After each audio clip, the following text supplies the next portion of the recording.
안녕하세요. 박진영의 마키아벨리 시작하겠습니다. 오늘은 생방송으로 진행하는 변희재 대표님 시간입니다. 안녕하세요. 네, 안녕하십니까. 네. 주말에 고생 많이 하셨죠? 네. 네, 대구에 들렸다가 전 또 대구에 이제 원래 우리가 이제 이 태극기 단체 본거지여서 네네. 또 우리 태극기 동지들하고 또 오래간만에 네. 골프 좀. 아니 우리 변희재 대표님 대구에서 인기가 좋아요. 근데 저는 원래 대구에서 제가 그 박근혜 탄핵명 운동을 거기가 거점이었기 때문에 네네. 원래 대구 보수의 제가 최고 스타였는데 네. 바뀌었죠. 대구 보수가 제일 싫어하는 사람? 청중이 바뀌었죠. 청중이. 아, 많이 청중이 바뀌었죠. 바뀌었다. 네, 제가 네. 그 소영길 대표 대구 콘서트에 갔을 때 이제 그 되게 민주화 사람들이잖아요. 네네네. 와서 저한테 막 인사하는데 이게 막 헛갈리는 거야. 네, 이분들이 네. 야, 3년 전만 하더라도 네. 이거 원래 보수들이 와서 저한테 그래야 되는데 민주당 지지자들은 제가 뭐 거의 뭐 만나 뵙지는 못했는데 네. 많이 이제 격세지감이죠. 네.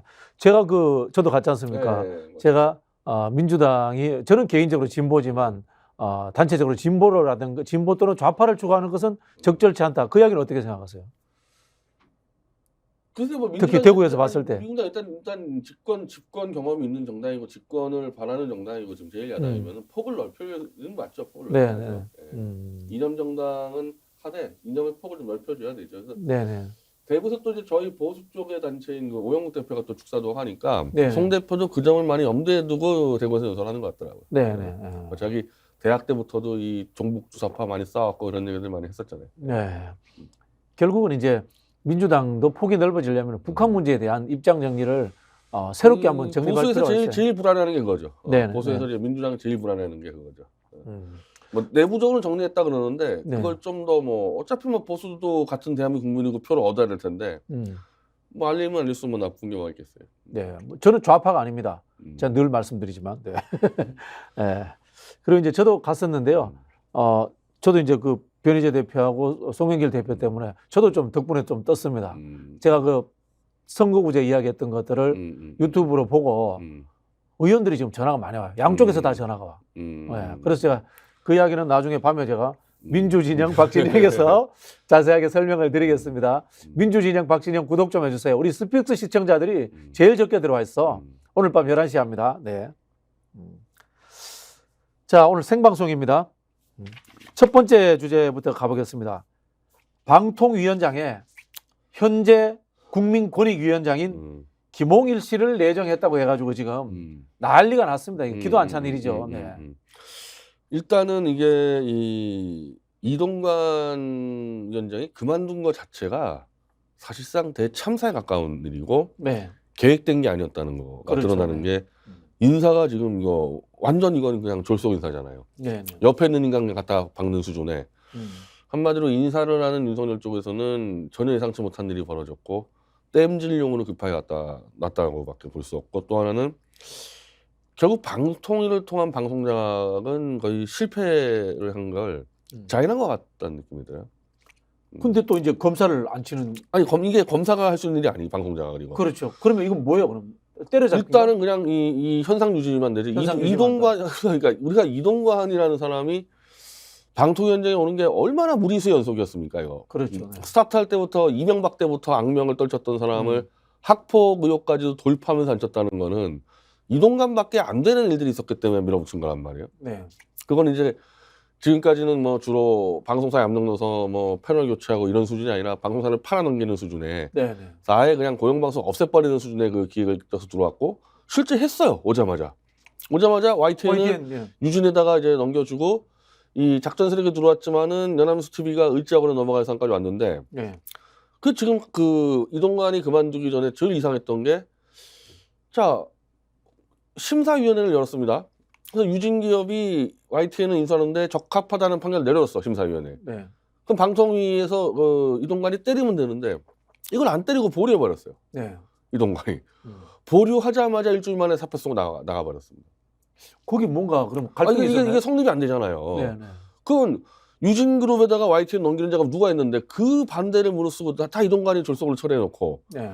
다른 건 몰라도 공식적인 심사위원회가 오케이 해줬는데 그걸 이동관이가 안 때리고 보류하고 나갔다? 저는 이거는 이동관 스스로 정무적 판단을 내리고 여기서 더 버텼다간 이건 감옥행위다. 이거 빨리 도망가자. 큰일 났다. 특히 이게 네.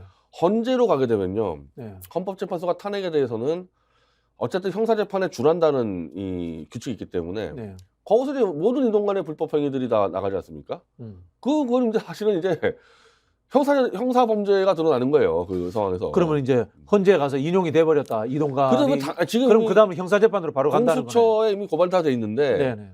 공수처가 뭐 수사를 뭐 안 하고 시간 끌지 않겠어요. 근데 네. 현재에서는 6개월 안에 나오는데 6개월 안에 이동관의 이런 행위로 이 탄핵이 정당하다 그러면 사실상 형사 범죄가 인정된 거거든요. 그렇죠. 네. 그럼 체포죠. 뭐 구속이고 당연히. 네. 더군다나 이동관이 원래 또 이 정무 라인들하고 가깝기 때문에 이 총선까지 염두에 뒀을 때 총선 패하면 끝장이죠. 끝장. 네. 이동관 정도면 지금까지 벌인 일 봤을 때 한 징역 한 7, 8년 나올 겁니다. 아마.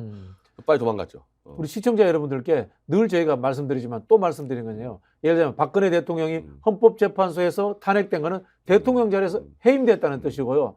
박근혜 대통령이 감옥을 간 것은 특검을 통해서 형사법적 절차를 통해서 감옥을 간 겁니다. 그 차이가 있다는 거. 이동관도 똑같은 이야기입니다. 네. 그래서 갑자기 도망가다 보니까 그리고 애초에 이동관 정도로 큰 스케일로 이 언론을 박살낼 정도의 플랜과 실행력을 가진 사람은 없어요. 네. 그게 없기 때문에 무리한 인사를 한 거거든요. 이동관 말대로 자기는 이제 그만둘 거 염두에 두고 제2의 이동관이 들어올 거라 그랬는데 아니 제2의 이동관이 있었으면은 이동관을 썼겠습니까? 이 무리하게. 그렇죠. 근데 이 사람이 갑자기 나가니까 언론계에서 이 욕을 먹으면서까지 이 판을 정리할 수 있는 사람이 없으니까 이 선으로 그냥 안전한 내 사람 검사나 박아놓고 지키기나 하자. 이런 인사로밖에 안 보여요. 네. 이동관을 이제 탄핵시킨다는 것은 그 자리에 해임시킨다는 뜻이거든요. 근데 이동관이 그 자리에서 물러났으니까 야당이 뭐 허를 찔렸다, 실패했다 이렇게 생각하실 필요 없습니다. 이동관 물러나게 한 겁니다. 어쨌든. 아니 나는 이게 무슨 나는 뭐 윤석열의 뭐 신의 한 수 그러는데 네. 아니 목표가 이동관 물러나겠는데 그렇죠. 네. 물러났잖아요. 예, 예. 끝난 거지. 예. 이동관에 이제 죄가 있다면은 공수처에 고발돼 있으니까 이제 고발돼 있어요. 수사받아야 되는 근데 거예요. 다만 이제 이게 헌재로 가게 되면은 이 이동관의 범죄 이슈가 이 헌법재판소에서 재판 과정에서 드러났을 텐데 네. 일단 도망갔으니까 네. 뭐 야당이나 뭐 윤석열 정권을 이제 싫어하는 국민들 입장에서는 이제 후순위가 된 거죠. 그렇죠. 이동관 쫓아낸 거예요. 그러니까 이동관은 감옥 갈 확률이 좀 적어졌죠 분명히. 그럴 수도 후순위가 있겠네. 됐기 때문에. 그럴 수도 있겠네. 네. 그렇게 된 겁니다 이게. 그래서 네. 이제 보수 쪽에서는 이 건으로 윤석열이 완전히 패닉 걸렸단 말이 나왔어요. 네. 언론 장악을 통한 이제 국정연장인데 이게 한 축이 무너져 버렸지 않습니까? 네. 그러면서 다급하게 이제 자기가 가장 믿을 수 있는 검사를 갖다 꽂아서 근데 김홍일이 과연 그러면은 생각을 했을 때 뭐 KBS를 팔아 넘기고 할 수 있겠냐 이거야 김홍일 정도가. 수사 외에는 할 수 있는 게 없죠. 일단 이걸 하려면은 재벌들 뭐 조중동 족벌 언론도 사주고 다 연결돼 있어야 되는데 그게 이동관의 힘이었거든요. 네. 김홍일이가 뭘 하냔 말인데 이거는. 네. 아무것도 할 수 있는 게 없을 거예요. 사실 코미디인 게 현직 권익위원장이에요. 전현희 위원장이 하고 있던 국민권익위원장을 방통위원장으로 또 내정하고 이거는 뭐 저기 방통위를 잘하겠다 이런 뜻이 아니고 그냥 국가기관을 권력 잡은 사람의 전리품 정도로 생각하는 거예요. 특히 안 그래도 지금 이 이동관의 문제가 5인 체제가 2인 체제로 막 덤빈 것들이 이제 법적으로 문제에 걸린 것도 많이 있는데 네. 그냥 검사 출신 가가지고 이 방어나 해보겠다. 그리고 이제 나오지만 이제 지금까지 윤석열 임명했던 검사 출신이라는 것들이 전문성 하나도 없었다는 얘기죠. 그렇죠. 이거 돌려막겠다는 거 아닙니까? 권익위에 있었던 거를 뭐 방통위로 돌려버리고. 그러니까 권익위하고 방통위는 또 완전 업무가 다른 완전 얘기인데. 다른 건데. 네. 그러니까 검사 몇십 명 가지고 돌려먹고 있었다는 거죠. 이게 다 네. 드러났죠. 네. 그래서 그런 상황에서 어쨌든 방통위는 그 칼을 갖고 있는 언론사를 다뤄야 되는데 방송사를 이게 뭐 김홍일이 뭐 할 수 있겠어요? 이거? 네. 알겠습니다. 그렇게 또 해석을 하시네요. 자, 우리가 김홍일 위원장이 어떤 사람인지 살짝 좀 이 조사를 해봤습니다. 영상 있으면 하나 좀 띄워주시죠. 그림일 것 같은데. 네. 자, 왼쪽에 보이시죠? 김홍일이 윤석열이 중수이과장 할 때 직속 상관이었어요. 직속 상관이었어요. 그 말도 많고 탈도 많았던 부산저축은행 비리 사건 때 그때 윤석열이 중수이과장으로서 뭐 커피 타줬다 뭐 그런 이야기 있었지 않습니까? 그리고 그 브로커가 이제 빠져나가도록 해줬다라는 그런 의혹이 있는데 그 당시에 직속 상관 중수부장입니다. 김홍일이. 그리고 이번에 대선 때 윤석열 캠프에 합류한 사람입니다. 그리고 이제 따지면 이제 김홍일은 그 친 MB 검사였죠. 친 MB 친 검사. MB 검사로서 이 한직했던 윤석열을 발굴해서 키운 거죠. 뭐 박영수와 함께. 그러니까 뭐 윤석열이 임명했을 수도 있지만 MB가 임명했을 수도 있다 이거는. 네. 야, 사적 의리는 또 지키네. 윤석열이. 네. 그만큼 믿을 사람이 없는 겁니다. 네. 어떻게 될까요? 이 사람도 청문회 하면 뭐 많이 나오겠죠? 많이 나오는 게 문제라 이 사람 그 방송에 대해서 답변을 할 수 있을까 모르겠는데 방송 전문성에 대해서. 네. 그러니까 절대 공격적으로는 못한다. 공격적으로는 이동관처럼 할 수가 없다. 그러면은 야권이 청문회하는 전략을 이 사람의 뭐 사생활 캐는 것보다 좀 깊이 있는 정책 질문을 뭐 하는 게 나을 수도 공영방송의 존재 있겠네요. 문제나 뭐 민영화나 이동관 했던 거 다 물어봐야지. 이동관이 한번 네. 했었던 것들을. 근데 아마 답변하기가 쉽지 않을 거예요. 예. 그렇겠네요. 예. 네. 이동관이 또 워낙 많은 일들을 벌여놨기 때문에 그거 하나씩 다 까서 물어봐야죠. 네, 알겠습니다. 사실 그 이동관은 헌재 올라가면 인용된다고 생각했으니까 도망갔을 수도 있어요. 이미 이동관이 들어와서 했던 KBS, MBC 방송계 이사들 해임 사건들이 법원에서 다 박살났거든요. 그렇죠. 네, 네. 그러면 이제 그게 하는 과정에서 야 이거 이 방통위 분들 전부 다 직권남용 또 윤석열의 그 장기인 직권남용으로 하기 시작하면 다 범죄죠. 다. 예. 알겠습니다. 우리가 또 이 김홍일 청문회를 지켜보면서 윤석열 정부의 지지율이 떨어질 것을 또 기대를 한번 해보겠습니다. 자, 아마 근데 이제 이동관이 날아갔을 때 이제 제일 뜨끔한 사람은 저 KBS 박민 사장일 겁니다. 어쨌든 이 이동관을 통해서 임명됐잖아요. 뭐 네. 윤석열이 임명했겠지만은 그래서 정말 워낙 이 능력이 없다 보니까 그냥 막 무식하게 그냥 막 밀어붙이는데 프로그램 없애고 자르면서 이제 왔는데 네. 뒷배가 없어졌어. 뒷배가 없어졌어요. 박민 씨가 프로그램 그 막 없애는 것도 단체 협약과 그다음에 그 방송법 위반이라고 모든 그러세요? 불법을 다 저질렀죠. 네네. 모든 불법 다 저질렀죠. 근데 뒷배가 없어가지고 이제 박민 씨 큰일 났습니다. 네. 자, 지금 개각 이야기가 또 나오고 있는데요. 한동훈은 개각 될까요? 안 되는 걸로 오늘 발표났습니다. 안 되는 걸로 발표했어요. 네. 되게 이상하죠. 상식적으로 안 맞는 얘기가 나왔죠 지금. 왜 그럴까요? 그러니까 대구, 울산, 대전 다니면서 네. 이거 완전히 이 사전 선거운동 정치로 대비하는 정도가 아니라 선거운동 시작했지 않습니까? 네. 아니 그러면은 당연히 개각에서 빼줘서 네. 돌려야 될 거 아닙니까? 그렇죠. 근데 개각에서 빼면서 그렇다고 또 뭐 정당으로 안 뺀다는 얘기도 아니고 12월 말에 다시 한번 검토한다 그랬는데 아니 이게 지금 이번 개각이 따지면 12월 중순 개각입니다. 이게 따지면은 그럼 15일을 더 검토하겠다고? 이미 개각을 했는데 네. 개각을 했는데 여기서 빼놓은 다음에 한동훈만 따로 특별하게 15일을 더 봐주겠다는 게 이게 앞뒤가 맞는 얘기입니까? 이게 지금까지 사례가 있었나 이거요. 자, 그러면 첫 번째 한동훈을 대체할 캐비넷 관리자를 못 구했다. 두 번째 도이치모터스 특검 등이 올라오니까 위기 상황이니까 한동훈 같은 칼잡이가 필요하다. 또 뭐가 있을까요? 우리가 예측해 보면. 근데 저는 이건 뭐 어쩔 수 없죠. 뭐 제가 보는 시각 그대로 할 수밖에 없는데 네. 보도가 안 돼서 그렇지 지금 크게 이 태블릿 조작권에서 민사와 형사가 동시에 진행되는데 이게 완전히 다 막판까지 와 있는 상태입니다. 수요일 날 선고가 나와요. 네. 수요일 날 그 한동훈이 조작했다는 혐의를 받고 있는 장시호 제출 태블릿 관련 민사소송인데 뭐 손배 대상은 이 최성원이 박영수하고 이규철 특검을 대상으로 했는데 그렇죠. 네. 1년 6개월 동안에 이 최성원 쪽은 저희 미디어체가 다 만들어줬겠죠. 모든 조작의 증거를 다 제출했는데 이규철과 특검도 걸려있습니다. 특검, 이규철, 박영수 3명인데 단 한 건도 반박을 못했어요. 1년 6개월 동안에. 우리가 한 뭐 30건의 조작 증거를 제출했으면은 다 반박해야 되거든요. 근데 한 건도 반박 못했다니까요. 그럼 이거 아무리 어영 판사라도 우리가 볼 때는 이거는 조작됐다는 게 민사재판의 특성상 인정될 수밖에 없다. 그럼 그게 인정되면 똑같은 얘기인데 당장 이거 아무리 언론을 막아도 법원에서 조작됐다 판결 나오는데 거기다가 공수처가 지금 턱 끝까지 와 있어요. 한동훈 지금 잡는 거에. 네. 저는 이 모든 한동훈의 최근에 이상한 행보는요. 여기에 지금 뭐 장시호, 정유라 막 지금 복잡한 문제들이 요건 때문에 문제가 됐다고 보거든요. 그러니까 지금 시즌도 아닌데 예를 들면 한동훈 카드를 쓰겠다 이거 윤석열이 네. 이렇게 일찍 카드를 뽑을 필요가 없거든요. 이거는 막판에 2월 심지어는 3월에 들어가도 돼요. 3월에 들어가도 충분하지 않습니까? 그럼 변 대표님 생각은 한동훈이 도망가려고 했다. 한동훈이 아예 도망가려고 쇼를 밀고 들어갔는데 왜냐하면 민사 재판도 막아야 되고 공수처 수사도 막으려면요 한동훈이 정치인 되는 게 제일 쉬워요.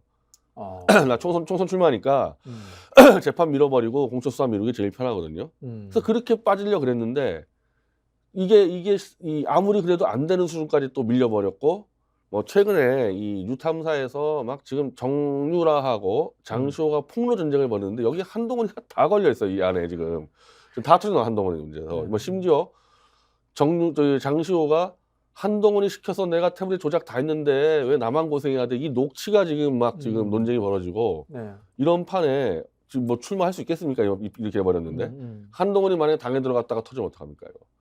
그래서 또 보류된 거 아니냐 이거예요. 네. 그리고 뭐 수요일 날 판결 나오고 뭐 저는 조만간에 공수처가 한동훈 소환할 거라 봅니다 지금 상황에서. 네. 공수처가 한동훈 소환하는 정도까지 가면은 끝난 거죠. 끝난 민주당은 한동훈 탄핵해야 되는 거 아니에요? 그 정도면? 아니 그래서 그 모든 이 자료를 네. 안민석 의원을 통해서 민주당의 그 검사범죄 TF 예, 네. 김영민 예, 민영배에 가는 글로 들어갔어요. 들어갔고 이거 제가 이쪽 정보를 다 줬기 때문에 저는 이제 아마 김영민 의원하고 민영배 의원이 좀 긍정적으로 검토하고 있다고 봅니다. 그래서 요 문제가 약간 이제 뭐 판결 나온다면은 민주당에서 공식 대응을 할 거고 오늘 소영길 대표가 기자들한테 이 한동훈의 태블릿 조작은 저희가 요건만 따로 공식적으로 문제 제기하겠다. 네. 그러니까 이게 지금 아는 사람도 아는 거예요. 이 한국 언론이 보도 안 해서 그런 거지. 네, 네. 그러니까 한동훈이 정신 없는 겁니다. 뭐 그게 아닌 다른 시나리오는 저는 설명이 안 돼. 이 상황 형태가. 네. 제가 최근에 이제 법조인들한테 다시 확인을 해보니까요. 한동훈이 만약에 탄핵된다면은 출마할 수 없답니다. 탄핵된 상태에서는. 네네. 왜냐하면은 공무원직을 사임을 못 한답니다. 탄핵되면. 그렇죠. 네. 근데 그러니까 이제 이동관처럼 네네. 이제 탄핵을 올라오면 바로 사퇴를 해버려야 되겠죠. 뭐 그럴 가능성이 많다라고 이야기하더라고요. 그게 뭐 의견들이 분분해. 근데 한동훈은 지금 상황은 뭐 탄핵의 문제야 체포해서 구속돼야 될 상황이고 현재 지금 이 정유라하고 장시호와의 이 폭로전에서 거의 드러났는데 네.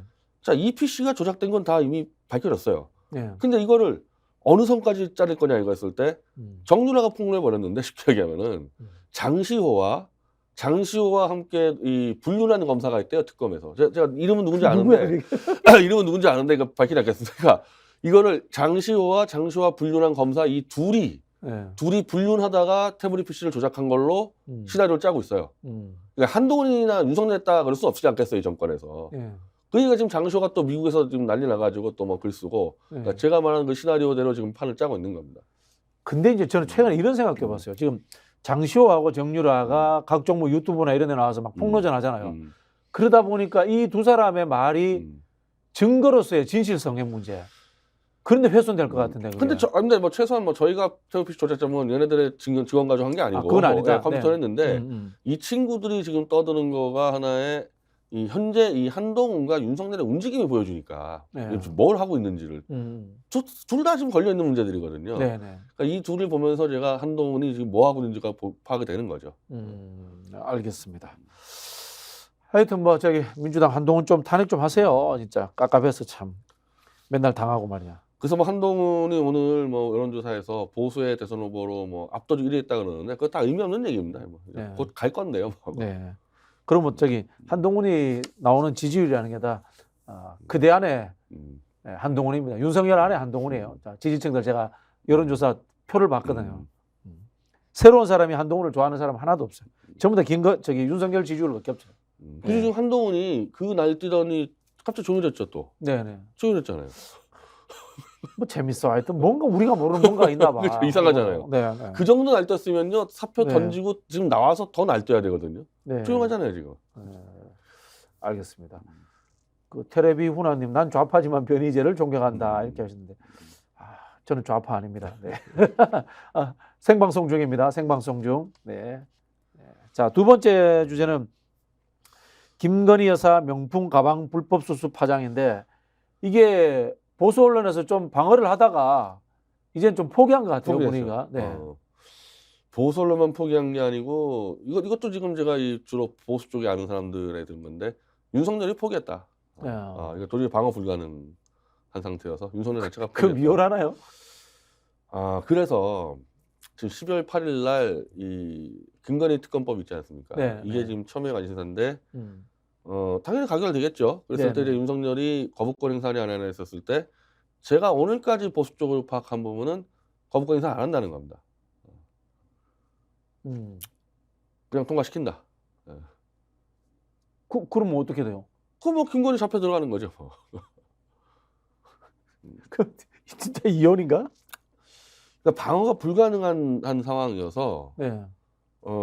그래서 지금 이 재밌는 일이 벌어지는데 이 뒤에 이준석 때 얘기할 건데 음.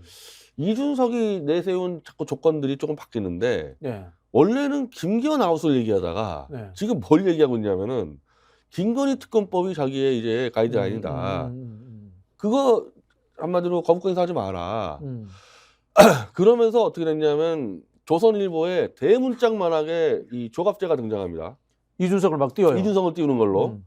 원래 조갑제는 월간조선 출신이에요. 네. 그러니까 조선일보의 경영 전략이 월간조선이 극우 노인층을 잡고 조선일보는 이 사기를 쳐서 중도 진보까지 잡으려는 게 경영 전략이라서 조갑제는 절대 조선일보에 등장할 수가 없어요. 네. 근데 이 시점에 조갑제한테 한면 통으로 줘가지고 이준석과 이 윤석열은 무슨 DJP였네? 뭐 거의 그 수준에까지 네. 그 수준에까지 격상을 시켰다는. 이거는 이준석 들어가는구나. 그 들어가면서 이 이준석이 지금 얘기한 조건이 김건희 특검법에 대한 거부권 행사 불가인데 이미 지금 윤석열은 거부권 행사하지 않는다. 그래서 김건희를 포기했다. 그리고 이제 그러다 보니까 이 김건희 명품 가방 불법 수수도 막을 필요가 없는 거죠. 던져넣어버린 거죠. 이게 지금. 네. 근데 이제 뭐 법률적으로 보면은 대통령은 현직일 때 민형사상 소추되지 않으니까 문제가 없는데 정치적 입장으로 보면은 도이치모터스 사건에 김건희가 유죄가 나온다면은 윤석열이 대통령 선거 때 했던 게 다 거짓말이 되거든요. 다 거짓말이죠. 선거법, 공직선거법 다 허위사실 공표죠. 물론 이제 그 소추는 안 됩니다. 현직은 선거법을 벗어날 수 있는데 그러면 정치적으로 야당이라든가 국민들이 윤석열 사퇴하라 이야기할 그쵸, 건데 그쵸. 대선 무효다 그 이야기할 건데요. 그렇죠. 그렇게 난 거죠. 근데 그래도 방법이 없어요. 김건희 특검법을 거부권 행사해 봐야 네. 이게 거부권을 하게 되면은 다시 제2가 될 때 200석인데 원래는 이 인사정책이 아니니까 기명 투표인데 제2에 대해서는 무기명 투표니까 네. 지금 이번에 이 영남권의 그 장지원하고 김기현하고 싸우면서 패퇴하지 않았습니까, 임요한이? 네네. 그러니까 이 영남권 애들은 너 까불면은 이거 제의할 때 우리 들어간다. 그래서 요새 입도 못 열잖아요. 내부 정신이 조용해졌나? 영남권 그 처음에는 얼마나 임요한이가 기세 좋게 이 하류생들 쓸어버리겠다 했다가 입도 못 열고 쫓겨나지 않았습니까? 이게 똘똘 뭉쳐 있으니까. 네. 그러니까 방법이 없잖아요 지금. 거부권이 이제 제의될 때는 200표가 아니라 출석의 3분의 2예요. 그러면 예를 들면 100명이 왔다 그러면은 66명 하면 되는 거거든. 그렇기 때문에 국민의힘 의원들이 저항할 건수가 생기죠. 이번에 처음 알았는데 제의할 때는 실명 투표가 무기명으로 바뀌는구나. 네네. 그러면 뭐 저 국힘당의 스타일로 볼 때는 이 반역할 사람들 수두룩하죠. 만약에 참 특검 들어가면 이혼할 것 같은데 느낌이. 그러니까 이제 자 태블릿 PC를 장시호와 불륜감사한테 덮어씌웠을 때 이 둘이 입 다물고 조용히 있을 거냐.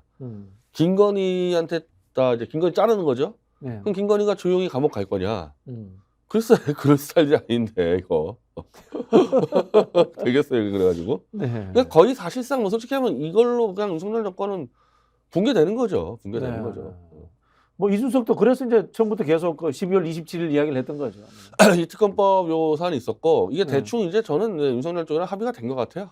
이 조갑제가 조선일보까지 나갔다는 얘기는 합의돼서 이 특검법을 받아들이면서 이준석이 합류해가지고 영남권 비대위원장 맡아서 준비하겠다. 그리고 이제 그렇게 해서 한 가지 장점은 이준석도 영남권 물갈이를 주장했기 때문에 지금 이번에 청와대에서 한 비서관들 다 나오고 차관급 다 나왔고 또 검사급들 지금 다 준비하고 있지 않습니까? 이게 총괄 100명이 된다는 겁니다. 이게 그러니까 윤석열이가 밀어넣어서 100명이에요. 네. 그러면은 뭐 수도권에는 깔아놓으면 다 끝장날 거고 영남권에서 한 30명은 꽂아야 되는데 이번에 실패했잖아요. 네. 그러니까 이준석이 들어가서 2차전을 벌이는 거죠. 그러면. 알겠습니다. 뭐 저는 뭐 사실 조금 다르게 보고 있습니다만 그 부분은 좀 비슷한 것 같아요. 예를 들자면 지금 이제 이준석이 나는 반윤연대 안 한다 이야기했잖아. 반윤연대 안 한다는 이야기는 결국은 뭐냐면 윤석열과 다시 손잡을 수도 있다. 그거죠. 예. 그건 이제 그거죠. 예. 신당을 하든 예. 아니면 내부에 있던 그건 뭐 다를 수 있습니다만 그렇게 해서 결국은 갈 수 있는 거는 윤석열의 안전한 퇴진 아닌가? 안전한 퇴진이라면 뭐 개헌을 통한 임기 단축이라든가 그런 머리들 굴리지 않을까? 그러니까 하다 보면 지금 현재 저는 이제 지금 제가 말한 대로 거부권이 행사 안 되고 그래서 뭐 테러 표시가 터지고 그러면은 윤석열이 하야 단계로 가야 돼요. 하야 단계로. 이준석이 그것까지 머리 쓸 수 있을 텐데 분명한 거는 이준석은 글로 들어가서 해결하겠다는 거죠. 들어가서 해결하겠다. 그 이야기는 결국은 명분도 잡고 실리도 챙기고 두 가지를 다 먹고 싶다는 뜻이네 이준석은. 근데 좀 뭐 만약에 이게 진짜 명분이라 그러면은 바깥에서 우선 퇴진해가지고 그냥 가면 되는데. 근데 그럼 의석수가 몇 개 안 하면 되는데 이게 이준석 이 정당의 지지율의 특성상 네. 이준석이 먹을 표가 없어요. 그 문제 때문에 이준석이 지금 신당을 못 만드는 겁니다. 차라리 이 정도에서 들쳐서 들어가는 게 낫다고 보는 거죠. 이게. 참 복잡하네. 그럼 이준석이 김기현하고 이런 뭐 영남 구태들하고 다시 손잡을 가능성은 없을까요? 그 문제가 이준석은 어쨌든 분명한 거는 김기현과 영남 구태는 물러나야 한다고 얘기했기 때문에 인류안이 실패했잖아요. 그걸 이준석이 들어가서 하겠죠. 개혁 보수 이야기하면서 또. 근데 그게 개혁 보수인지는 모르겠는데 일단 이 지들끼리 이제 밥그릇 싸움, 영남권 밥그릇 싸움에서 이준석이가 한 30명은 날려줘야지. 그럼 그 중에 10명 이준석이 10석은 받고 20석은 윤석열이 줘야 될 거 아닙니까 들어가서. 이 영남권 전쟁이 이제 2차전이 시작되는 거죠, 그래야지. 뭐 저희가 이야기하다 보니까 자연스럽게 이준석 대표 이야기로 남았는데 이준석 대표가 며칠 전에 한 이야기 중에 자유주의 보수와 자유주의 진보 손잡을 수 있다 그 이야기를 했어요. 그 이야기 변 대표하고 저하고 맨날 했던 이야기 아니고. 근데 이준석이 자유주의나 이런 걸 똑바로 알고 있는지 몰라가지고 네. 이 친구가 떠드는 거는 걸러들어야 되는데 네. 저는 이준석이 한 얘기 중에서 가장 귀담아들 것은 반윤연대 안 한다는 거예요. 개혁연대만 하겠다는 거는 네. 윤석열 정권에 대해서 투쟁 야당을 하지 않겠다.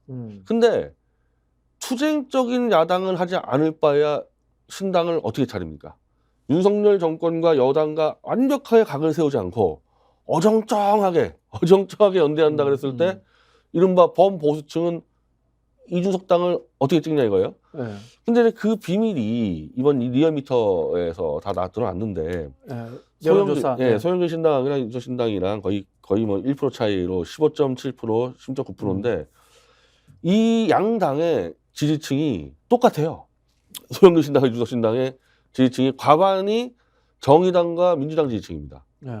그러면 송영길 신당이야 송영길 자체가 민주당 출신이고 지금 넘어 들어오는 사람들이 그 정의당에서 빠져나온 그 3인당 사람들 플러스 뭐 기본소득당 다 같잖아요 뿌리가. 네네. 그러니까 민주당이랑 정의당 지지자들이 소영길 신당을 찍으면 되는데 이준석 신당은 민주당과 정의당 지지자들이 현재 과반을 차지하고 있는데 네네. 만약에 소영길 신당이 나왔어요. 그 왜 이준석 신당을 찍죠? 민주당 지지자들이? 근데 이준석 신당은 그 민주당 지지자들이 절대 다수는 아닐걸요? 아니 과반 거의 똑같다니까요. 내가 깜짝 놀랐다니까요. 예, 리얼미터 조사 보니까 자 정확하게 어떻게 되냐면은 소영길 신당의 24%가 민주당 지지자고 30%가 정의당 지지자입니다. 혹시 이거 그래프 있나요? 그럼 한번 좀 보여주세요. 저기 그래프에 안 나와 있어요. 이거 제가 따로 기사로 정리했는데. 또 다른 거 한번 보여주세요. 예, 이건 제 기사로 정리한 게 있는데. 이게 다예요? 이게 아니지. 이게 아니고 이 지지자들이 누군지가 나와 있는 거는 제가 기사로 정리한 거예요. 그러니까 앞으로 근데 이런 거는 보여주지 마세요. 이건 뭐 이런 걸 왜 보여줘? 제 목소리. 제대로 된 테이블을 표를 보여줘야지 이해를 하지. 네. 그 변대표 이야기 좀. 아니 그건 아니니까. 이준석 신당의 지지자들의 17%가 민주당이고 33%가 정의당 지지자들이에요. 그러니까 정의당 지지자가 더 많아 소영길 신당보다도. 네네네. 둘 다 50%가 넘어가요. 자 반대로 국힘당 지지자가 8%밖에 안 돼. 네네. 소영길 신당에는 3%고. 그러니까 이준석 신당의 정체가 뭔지 드러난 거죠. 이준석 신당의 정체는 민주당과 정의당이 윤석열과 똑바로 못 싸운 데 대해서 실망한 사람들의 기대치가 반영된 겁니다. 이거는. 네네. 그리고 실제 보수는 없어요. 이준석 신당 지지하는 보수는 없습니다. 그럼 이준석 신당을 지지하는 정의당과 민주당 지지자들이 지금까지는 소영길 신당이 없었으니까 갔는데 소영길 신당 나오면은 여길 찍지 이준석 신당을 왜 찍겠냐는 겁니다. 이게. 그 나머지 이제 국힘당 지지자 8% 정도는 요게 이준석 신당의 지지율의 이 실체예요. 요 8%. 그래서 지난번에 바른미래당도 20%까지 지지율 나갔다가 결국 5%에 멈춰버렸거든요. 네. 근데 송영길 대표는 이준석 대표하고 반윤연대 같이 할 거다 이렇게 이야기를 하죠. 송영길 대표도 저는 이준석 신당의 이 거품을 잘 못 보고 있다고 보는 겁니다. 그러니까 이 개혁 보수라 그러려면요, 이거 정확히 알아줘야 되는데 네네. 보수 내에서 야, 이 보수 구태 정말 이거 바꿔야 되겠다 이런 정도의 세가 있고 그 세를 이준석이 잡아왔어야 되는데 보수 내에서는 이준석은 보수가 아니에요. 이준석은 저거는 오히려 좌파로 구분됩니다. 보수 내에서는. 그러니까 이준석 신당에 단 8%만 국힘당 지지자가 있다는 거는 이거 보수가 아니란 얘기거든요. 그러면은 그 이준석 대표가 우리 아까 했던 뭐 자유주의가 어떻고 뭐 이런 말 한 게 오히려 도움이 안 된 거네요. 그냥 이 친구가 뭐 자유주의를 떠든 거나 아무것도 안 생각하고 이준석은 지금까지 진보 좌파 쪽의 도움으로 떴은 거품일 뿐이기 때문에 단독 신당했을 때는 그 진보 좌파 사람들이 이준석 신당 안 찍는다. 특히 지금처럼 송영길 신당에 나와버리면은 그래서 얻을 표가 없다 이 사람은. 아, 네, 기사 찾았습니다. 아시아투데이 나왔네요. 이게 제목이 보수의 심장 대구에서 이준석 행복 관심 없다 42%. 범보수 후보 1위는 한동훈이고요. 아, 요거는 이제 그 고성국 TV가 조사한 건데, 네. 저랑 설명하는 바가 뭐 같은 지점이에요. 고성국 TV가 이제 보수 TV 아닙니까? 네네. 이 사람은 뭘 주장하고 싶냐면은, 이준석 신당에서 보수는 관심 없다. 모든 이준석 신당의 관심은 민주당 지지자와 진보층에 대한 관심이에요, 그 사람들이. 대구 시민들을 대상으로 조사를 했어요. 자, 여기 보니까 이렇게 나옵니다. 범보수 진영 인물 중 호감도 누가 제일 높은가? 한동훈 38, 홍준표 13, 유승민 9, 이준석 9, 9% 나왔네요. 없다는 거죠. 아. 예, 거의 없다는 거지, 영향력이. 야, 이거 좀 뜻밖이네. 특히 대구의 민주당 지지자들이 오히려 이준석 신당을 더 지지하는 것으로 이렇게 나타났다. 된다니까요, 이게.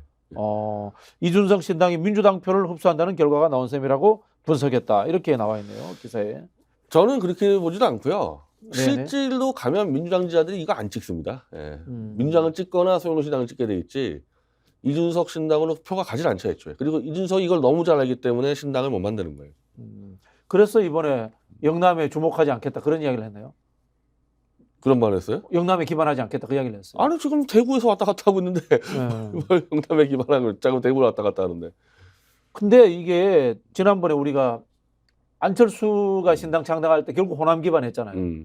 근데 보수 정당 쪽에서는 새롭게 창당하려면 영남 기반하지 않으면은 그렇죠. 의석 나올 데가 없을 텐데. 영남에서 이 이른바 보수의 정말 새로운 바람이 계속 나야 되는 거지. 네. 근데 안 돼, 이준석은 대구에서는 도저히 안 되는 겁니다.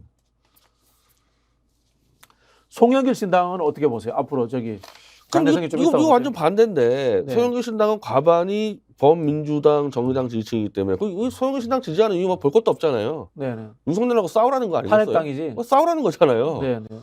그러면 이제 그에 대한 기대치만 충족시켜 주면은 일단 이준석 신당을 지지하는 과반 다 송영길 신당 넘어온다고 봅니다. 이거. 네네. 실제로 이준석 신당이 단독으로 줬을 때 25%까지 간 적이 있었어요. 이게 한 달 전인데 네. 송영길 신당 같이 나오니까 10%가 빠졌습니다. 그 이제 민주당 성향 중에서 이준석 지지하던 사람들이 빠진 거죠. 송영길 쪽으로 또 돌아왔다, 빠지죠. 이렇게 지금 봐야 만약에 되나요? 이 상태로 한번 또 조사하면 또 빠지겠죠. 네. 그 송영길 신당은 일단은 이준석이 가 있는 표들은 거의 절반을 가져온다는 거예요.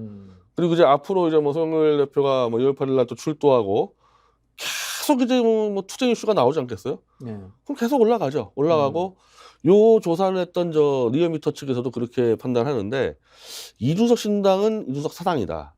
근데 송영길 신당은 실제 송영길 사당이 아니에요. 그건 용해인의 기본소득당 등 4개 개혁정당이 연립정당으로 돼 있고 네. 거기랑 연결이 돼 있습니다. 그 뒤에 여러 사람도 있기 때문에 이거는 윤석열 퇴진을 위한 개혁연합정당이니까 네.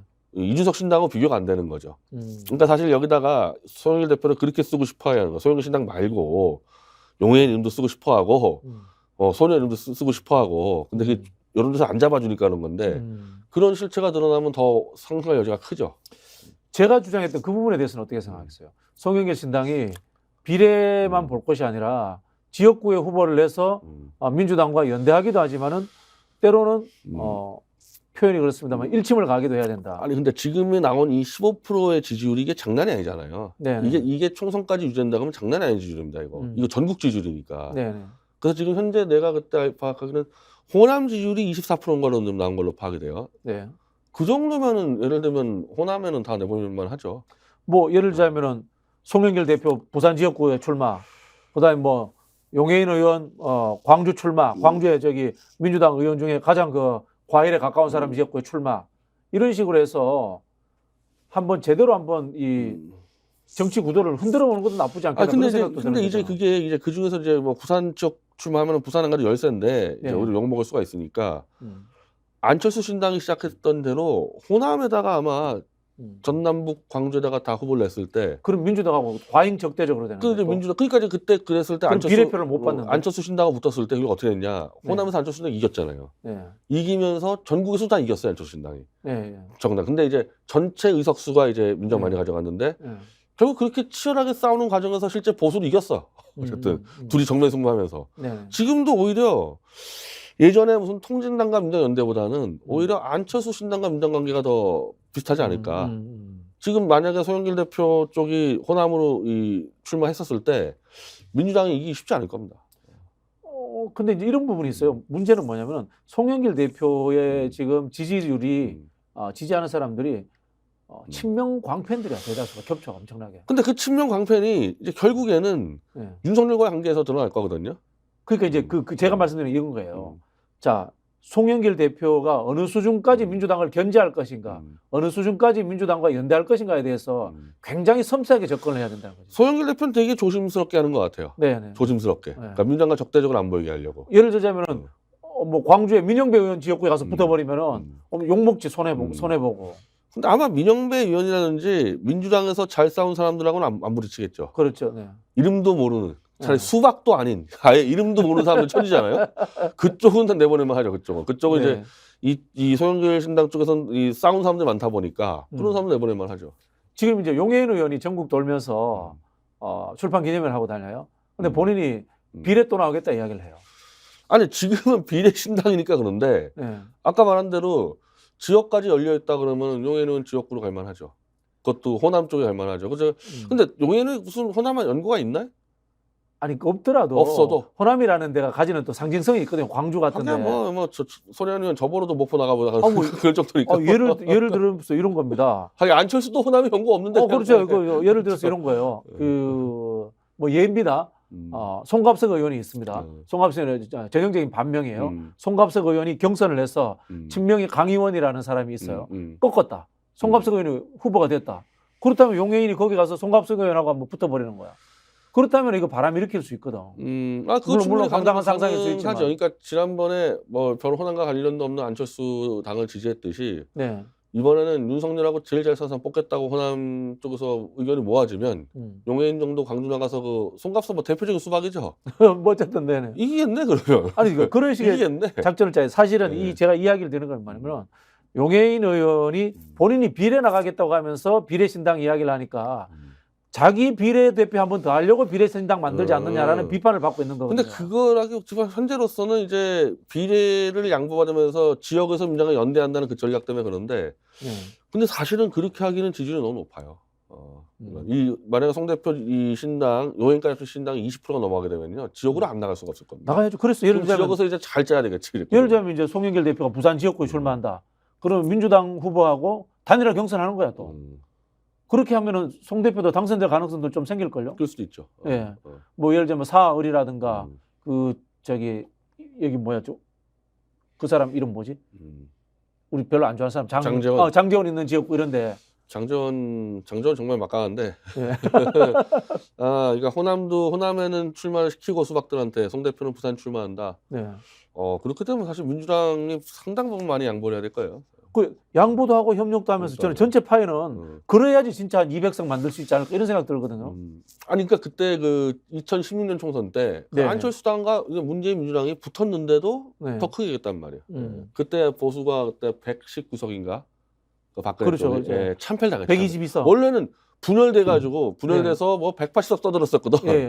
그러니까 이게 매기 효과가 가서 막 붙으면서 서로 영입 경쟁도 하고 이러면서 이슈를 선점하니까 그걸로 간 거예요. 그때는 안철수도 선거운동을 잘했고 민주당도 선거운동을 김종인 씨 들어와가지고 아주 잘했죠. 그러니까 지금 이 병립형을 제도를 떠나서 모든 걸 민주당이 지역과 비례를 다 우리가 알아서 하겠다. 과연 그래가지고 대승하겠냐는 거예요. 차라리 이런 윤석열 친인당과 같이 있어가지고 협력과 경쟁했을 때가 폭발할 수 있어서 그래서 200석 얘기를 하는 거거든요. 근데 뭐 아까 박진영 교수님 말씀하니까 많은 이의도가 높아졌다고 이제 이 민주당 지도부에서. 근데 이 건에 대해서. 과도하게 무리수를 떠서 그렇게 하지는 않을 것 같아요. 이게 왜냐면은 180석이 되다 보니까 야권 연대라든가 시민사회와의 연대 활동 이런 거에 대해서 관심이 없었던 거야. 그리고 지금 저기 민주당 의원들이 활동 방식이 어떤가 하면요. 과거에는 이거 아닙니까? 현장이라는 게 뭐 사진 찍으러 왔다는 뜻이 아니라 뭐 노동단체, 경제단체 또는 무슨 단체 이런 데 뭐 의사단체 이런 데 가서 정책협약 맺고 그 법을 갖고 와서 법을 만들었단 말이에요. 요즘은 현장에 안 가. 그냥 저끼리 앉아가지고 이제 변호사들이 워낙 많으니까 법률적으로 이게 좋으냐 나쁘냐 요것만 따지는 거야. 사실은 법이라는 것은 노무현 대통령이 말씀하셨던 것처럼 조직화된 심의를 만드는 과정이거든요. 근데 얘들은 지금 법 만드는 직업처럼 생각해 버린 거야. 그런 부분에서 좀 바뀌어야 되거든요, 민주당이. 정신 좀 차려야죠. 정신 좀 그렇죠, 차려야죠. 그죠? 예. 네. 그러기에는 경쟁 상대가 있는 게 좋죠. 경쟁 상대가 좋지. 잘하는 경쟁 상대가 있는 게 좋죠. 네. 변희재 대표는 출마할 생각은 없습니까? 저는 출마를 안 해도 될 것 같은 흐름. 제가 만약에 이제 상황이 어려워졌다 하면 제가 한동훈 지역구로 들어가려고 했는데 네네. 뭐 다 체포를 할 수 있을 것 같아요. 그리고 뭐 소형규 신당 잘 될 것 같아서 굳이 네네, 제가 네. 출마 안 하고 자문위원 정도로 좀 도와주다가 저는 소형규 신당의 윤석열 퇴진당 아닙니까? 그러면 네네. 거의 윤석열을 거의 박살내기 시작하면요. 이 보수가 이제 다시 돌아설 거라고 봅니다. 그때 이제 보수 버전 윤석열 퇴진당이 또 나올 거예요. 야. 그 당도 도와주고. 그래서 지금 최대지 회장이 이제 발동을 시작을 했는데 아, 참, 그 어떻게 됐어요? 지금 파업 문제가. 의협으로 들어갔죠. 네. 의협의 투쟁위원장으로 이제 들어가서 이번 주에 의사들 전체 이 총파업 투표가 들어가는데 네. 아마 80% 이상 뭐 찬성 나올 거다. 이야. 근데 파업을 당장 가지는 않고 네. 최대주 회장은 이제 저희랑 같이 윤석열 퇴진도 같이 했기 때문에 네. 요 상황을 보는 거야. 요 정치권 상황을 봐서 네. 윤석열 퇴진에 약진된다 그러면 그거를 좀 발을 맞춰가면서 이제 투쟁 속도를 높이겠다, 이 강도를. 거기도 도이치 모터스 특검 보고 있고. 그러니까 최대주 회장이 투쟁위원장 된 게 의사들 네. 중에서 유일하게 시민사회하고 같이 일을 했었고 네. 정치파를 볼 줄 알기 때문에 예. 무턱대고 파업하면 의사들은 잡혀요. 의사들은 국민의 뭐 생명권을 담보로 이 말 나오는 순간에 박살나기 때문에 찬성해서 파업권을 갖고 있대 계속 퇴진 여론을 밀고 가면서 그쪽과 연대를 하겠다는 거죠. 네. 근데 이게 이 윤석열 정권이 이거 잘못 건드렸는데 의사를 되게 우습게 봤어요. 의사들은 원래 겁이 많고 뭐 까짓 거 한 몇 년 잡아들이면 끝나는 줄 알았는데 반대로 의사들은 이번에 윤석열을 다 지지했었거든요. 예, 네. 그러니까 윤석열 지지의 핵심 지지층이 의사들인데 네. 이 13만 명이 지금 다 돌아섰을 때 네. 병원 하나하나가 다 윤석열의 이른바 지지 공동체야. 네. 네. 그 할아버지들 할머니들 이게 돌아서는 거야 지금 이게. 그래서 의사들하고 전쟁 붙은 거는 윤석열은 핵심 지지층이 무너지는 겁니다. 그러면 잘하면은 12월 20 며칠 날 각 병의원마다 김건희 특검 수용하라 이런 거 붙을 수도 있겠네. 일단은 그 윤석열 그 비판 포스터를 한 몇천만 장을 찍어서 네네. 예, 건다 병원에다가. 네, 근데 네. 단순히 의대 직원뿐 아니라 네. 윤석열 정권의 실정들을 다 걸어버리겠다. 그래서 의사들만의 이 밥그릇 투쟁이라 그러면 안 되니까 네. 윤석열 퇴진을 바라는 국민들에게 접근하겠다는 거죠. 그래서 그 국민들에게 이해를 구하겠다는 거죠. 이제 보통 이제 의사들이 보수라고 하는 것은 뭐 반북적이라든가 극우라든가 이런 부분은 아니죠. 좀 스타일이 자기 이익 지키기 위한 보수 이런 쪽에 가깝죠, 의사들은. 그 이상한 게요. 이 네. 전통적으로 의사는 보수 쪽이고 한의사하고 약사가 이신보 쪽. 민주당 쪽이에요. 네, 그렇게 되어 왔었어요. 계속 그냥. 그게. 의약분업 때부터 그렇게 되어 왔었어요. 의약분업 때 이제 그때 그렇게 팍 달라진 걸렸죠. 거죠. 예, 그때부터. 네. 그게 지금 그대로 가고 있으니까. 그러니까 의사들 입장에서는 뒤통수 제대로 맞아버린 겁니다. 그 전에 근데 의사들이 뭐 보수다 진보다 이런 개념이 별로 없었던 걸로 알고 있거든요. 의약분업 때예요. 예. 예. 그 저분 있잖아, 신상진 의원. 그분이 옛날 운동권 출신이에요. 네. 그러다가 의약분업하면서 그냥 보수로 완전히 돌아선 거지. 최대지 회장도요.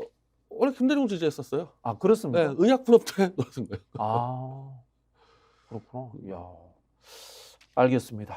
자, 마지막으로 광고도 좀 하고 변 대표님, 제가 광고 좀 하고 난 뒤에 변 대표님 마지막 일정을 이야기하겠습니다. 자, 광화문 살롱에서 만든 유기농 쿠키 세트입니다. 9가지 종류의 쿠키로 구성되어 있고요. 총 43개가 한 상자에 들어가 있습니다. 16% 할인된 3만 원에 판매하고 있고요. 이게 유기농이기 때문에 소화가 잘 돼요. 저도 사실 과자나 빵 안 먹는데 이 광화문 살롱 거는 먹고 있습니다. 한번 구입해 보시면은 진가를 아시게 될 겁니다. 자, 그리고 두 번째는 숙취 해소제 술편안입니다. 여기 앞에 보이시죠? 서울대 출신 한의사가 직접 만들었고요. 섭취 방법은 술 마시기 전에 한 포, 그다음에 술 마시고 난 후에 한 포. 술자리 전후 다 계속 한 포. 뭐야 계속 먹으라는 소리네. 하여튼 많이 먹어도 좋답니다. 예.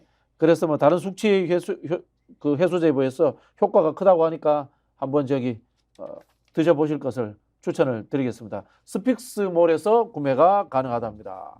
자, 마지막으로 변 대표님 다음 정치 일정 좀 이야기해 주시죠. 일단 아까 말씀드린 그 장시호텔 PC 조작 관련 이 민사 재판 선고가 수요일 날 있기 때문에 네네. 이게 가장 중요한 거고 12월 8일이 이 김건희 특검법 아마 이제 표결이 있겠죠. 네네. 근데 송영길 대표가 이제 검찰에 출석을 하는데 오전이죠. 네, 오전에 아마 당장 영장은 안 치겠죠.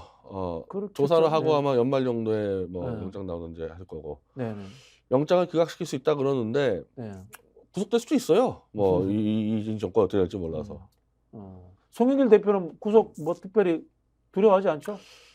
송 대표는 이미 구속을 각오하고 있는 상태고 네. 제가 볼 때 구속 여부랑 송영길 신당의 이 여부는 크게 변수가 안 된다. 옥중 창당도 하나. 옥중 창당, 옥중 출마가 가능하기 때문에 예, 그래서 오히려 구속되는 게 더 나을 수도 있다. 이 정치적 선거하기 위해서는. 네. 그래서 크게 뭐 전혀 영향 안 받는 것 같고요. 네, 알겠습니다. 금요일 가시겠네요? 그래서 갈지 안 갈지 왜냐하면 또 뭐 지자가 워낙 많으니까 송 네네. 대표는 제가 가면 또 뭐 복잡해질 수가 있어가지고 네. 뭐 상황 좀 보려고 합니다. 네, 알겠습니다. 자, 오늘 변희재 대표님 시간은 이것으로 마치도록 하겠습니다. 인사 말씀 또 하실 거 있으면 예, 예, 우리 다음 시간에 또 뵙겠습니다. 네, 감사합니다. 예.